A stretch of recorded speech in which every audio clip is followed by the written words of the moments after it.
can be territorial. Like the CASA director in Floyd County would not appreciate me going over to Floyd County and recruiting volunteers for Clark County from her county. Yeah. So I just want to make sure I'm not stepping on anybody's toes. No. Okay. No, that's fine. But you can find that out with your teacher, but I don't think it'll be a problem. Because she wouldn't have sent it to me. If that was the case. But yeah, I can sell, we make t-shirts, people have made t-shirts and bracelets to spread awareness and stuff about it. Okay. So I could do stuff like that. Okay. In the social media. Would I talk to her about the social media stuff of what I should do with that? Amanda? Yeah. Yes. Okay. I'll talk to her about this. But okay, I just gotta ask a few questions and then we'll be fine. And then, is it gonna go? Do y'all want a bottle of water? I've got some soda No. in the fridge. It says low battery, Mackenzie. Just say okay. We're up for...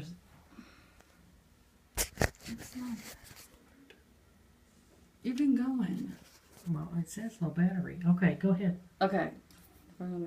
What does your organization do and who do you mainly help?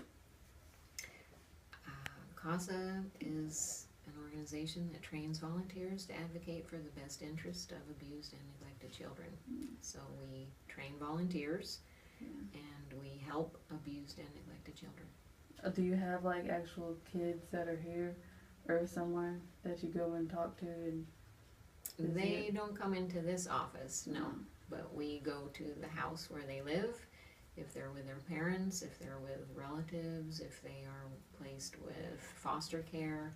We go into the home where the children live and we visit with them, get to know them, find out what they like, what they don't like, what they're afraid of, what they would like to see changed, if they're old enough to tell you those kinds of things. Yeah, okay. What services do you provide? We provide advocacy. Okay. What is the most difficult part of your job?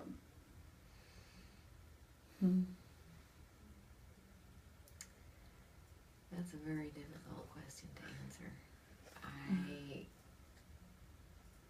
I understand that we gather information for the judge. It's the role of the CASA to get information for the court.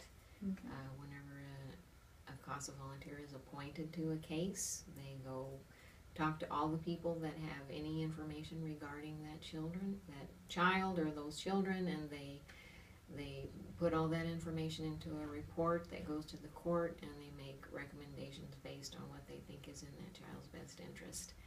And when you make a recommendation that you think is in the child's best interest, and that's not what the court decides to do, sometimes that is difficult.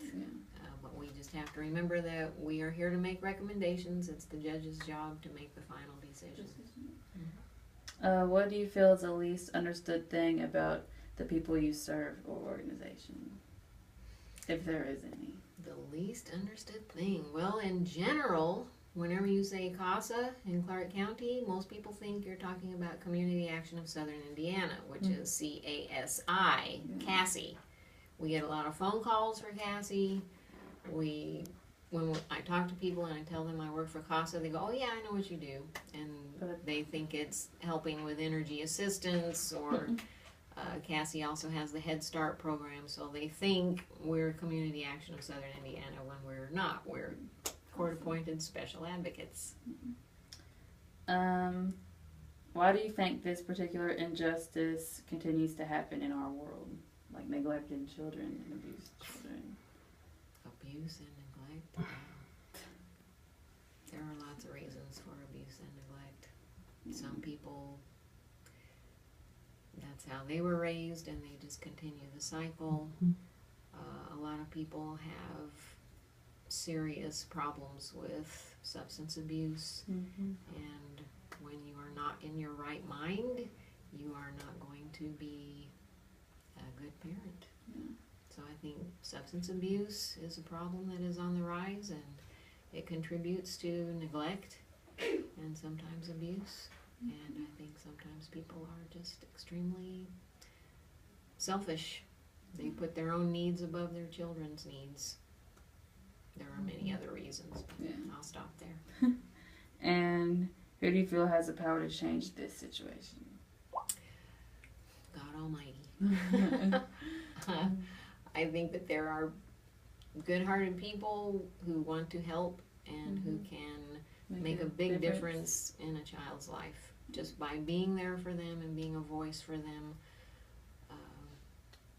When the judge comes into the courtroom, on one hand she has the Department of Child Services and they have an attorney, and on the other hand she has the parents and they have an attorney. The children who are the victims in all of this do not have an attorney. Yeah. They are appointed a CASA, so we are the voice for the child. Okay, you can stop.